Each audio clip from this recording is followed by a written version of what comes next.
Hello there, amazing viewers. Mid9M is here again with another blood-curdling tale that's going to send shivers down your spine. Click on the subscribe button, like and share this video, and plunge yourself into the bone-chilling world of horror. Our story for the day unravels at a serene family lodge beside a tranquil lake, a lodge that serves as a gateway to chilling encounters and a bone-rattling music that echoes in the silence of the night. A tale of dread, despair, a crushing journey to battle with the self, and a monstrous entity that's a stuff of nightmares. Ready to uncover the dread unfolding? Brace yourself, hold your breath, and let's plunge into the abyss. Spending time at the family lodge at the lake was meant to be an escape, a place to reset, a place to rekindle my love for the violin, a love that I had lost to my vices, the drink. Will Bowen, a 28-year-old alcoholic, a sad and pathetic situation. I took my broken violin to a specialist music store known as the Lakeview Music Emporium. When I asked the peculiar old man inside when my violin would be ready, he quietly responded, "You will know. Then you will come. Sleep is now a luxury, as the nightmares always start the same." At first, blackness. I feel suspended over the endless abyss, staring into nothingness. The musical composition begins. A solitary note of a piano. As the note drones on, it's as if time itself is being stretched. A hair-raising slowed screech as the sound of a violin crawls inside your ears. Then, I see it. Lakeview Music Emporium. It had an almost rustic feel to it. The window was populated by violins, and for some strange reason, a clown doll. The clown, which stood about 3 feet amongst the display, wore a gray coat, polished black loafers, and a black bowler hat. It rested on a small walking cane. What was most disturbing about its appearance was the fluffy blonde wig. It looked freshly plucked from the scalp of its last victim. Because surely that's the only explanation for such a monstrosity in a shop window, the clown ventured out at night and preyed on poor, unexpected victims with questionable hairstyles, wearing the hair the next day like some kind of trophy. As you open the door to the shop, you can't help but glance again at the clown, its face, underneath its eyes and red nose, a grin that appears to widen the longer you look. The nightmare becomes hazy, and I suddenly find myself lying on a cold, hard wooden floor. My hands splintered and bloodied from the rough surface. No longer complete darkness, but the harrowing sound of the violin and piano continues. The room was dimly lit by a few lights fitted into the walls. I look ahead and notice a decrepit table, its frail legs barely keeping it upright. Behind it, a chair that matches the condition of the table. I slowly attempt to get to my feet, and the music creeps in its intensity. On the table rested a violin, a couple of its strings broken. The strings that were left were covered in a thick layer of dust, as if they hadn't been played for years. I felt a realization of familiarity. This violin was mine. I have been here before. Before I could turn around, a drop of liquid fell from above. I froze.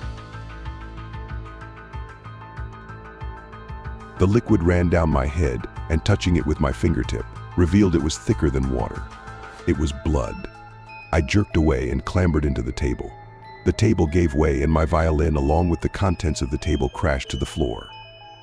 The sounds of the violin and piano came to a stop. Somehow, I was now craving the haunting sounds of the orchestra.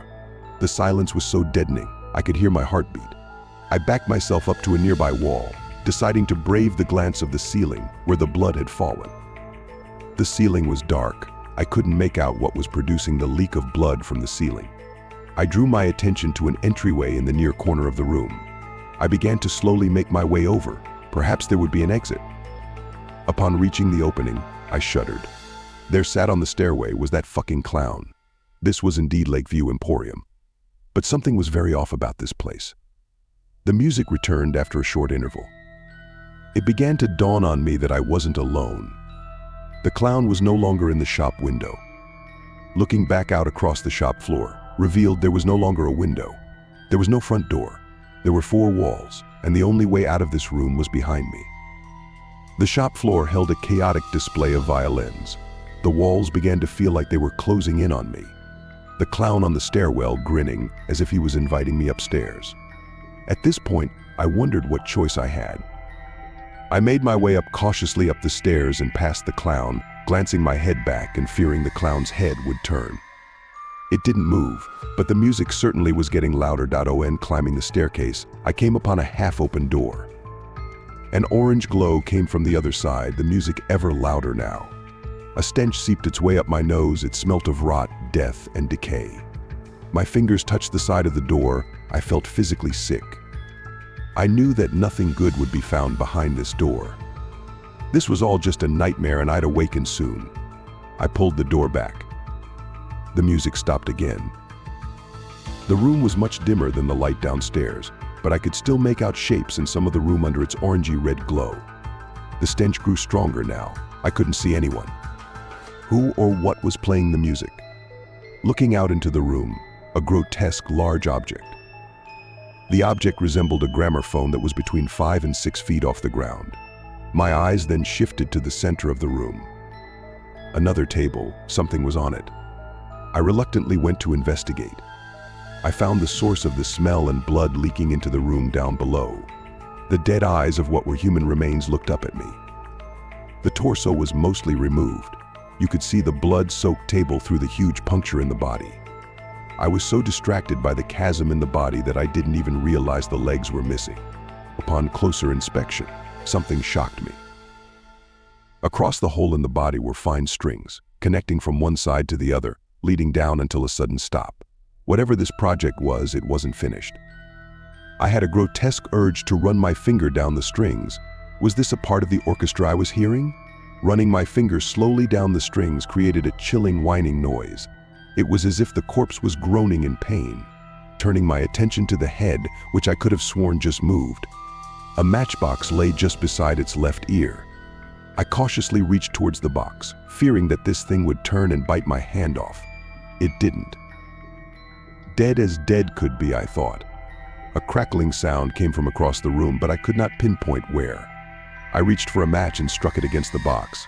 I held up the lit match to one of the nearby walls not covered by the dim light. The match revealed an odd display of violins. These did not look like your usual wooden violins. They looked like some form of animal hide. A chill crept up my spine when the realization hit, it's human. The match burnt my finger, causing me to drop it to the ground, extinguishing it. From behind me, the sound of bones cracking. Terrified, I reached for the box of matches, now shaking in my hand. Strike, strike, strike, strike. An otherworldly groan. I was now facing the large grammar-like phone object. Strike, strike, the match finally lit. The flame was dancing around in my hand. I made my way over to the other side of the room. As I approached the large object, it revealed that it wasn't a gramophone at all. It was of the flesh. Inside what would have produced sound from the gramophone, a maze of red like tendons. I made my way around the monstrosity, now producing cold sweat which was blurring my vision as it soaked my eyes. I rubbed my eyes so that I could see again what was in front of me. Instead, I wished that I had just dropped dead at that moment. What greeted me was a humanoid-like figure sitting at a piano, its black hole eyes staring straight through to my soul, the smile which had no teeth, but strings. The more I looked at it, the less humanoid it became. Its 4 spider-like arms rested upon the piano. I had disturbed its musical composition. I fell backwards, the match falling beside me, still lit. I now saw the creature fully. The gramophone of flesh was attached to its back, like a hermit crab's shell.